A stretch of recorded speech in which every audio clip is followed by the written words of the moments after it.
আপনি মঙ্গলবারে না, আমি অসম্মত হচ্ছি না, আপনি আগে শুনবেন তো। Let me speak. মাননীয় সদস্য একটু বসেন। আমরা উই আর কন্ডাক্টিং। আমি মাননীয় স্পিকার মঙ্গলবারের আলোচনার সাথে সম্মতি প্রকাশ করছি। ওনারা হয়তো মনে করছেন আমি বিরোধিতা করব না, যদি সংহতি প্রকাশ করেন তাহলে তো নতুন করে কথা বলার দরকার নেই। একটা কারেকশন দিচ্ছি।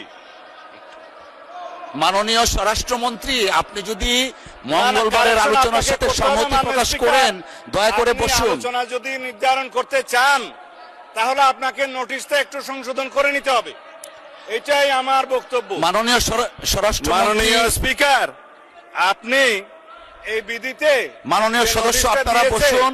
সেটা আপনি আগে সংশোধন করেন। মাননীয় সদস্যবৃন্দ আপনারা বসুন।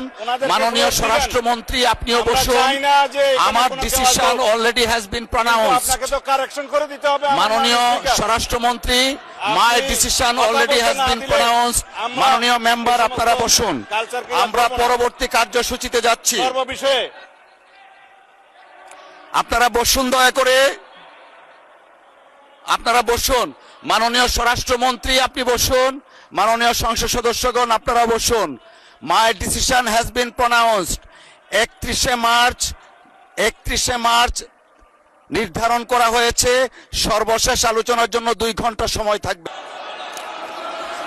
মাননীয় স্বরাষ্ট্রমন্ত্রী আপনি বসুন, দয়া করে।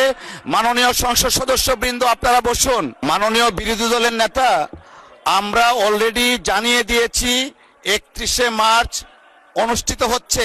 দয়া করে বসেন, আমরা পরবর্তী কার্যপ্রণালীতে যেতে চাচ্ছি। মাননীয় বিরোধী দলের নেতার মাইকটা একটু দেখি। না, আমি বলছিলাম যে আপনি রুলিং দেওয়ার পরে এই বিষয়ের উপরে আর কোনো কথা চলে না। ধন্যবাদ। ধন্যবাদ মাননীয় বিরোধী দলের নেতা, আপনি দয়া করে বসুন।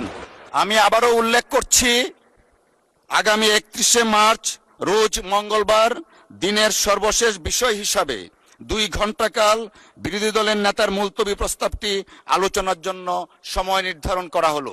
ধন্যবাদ।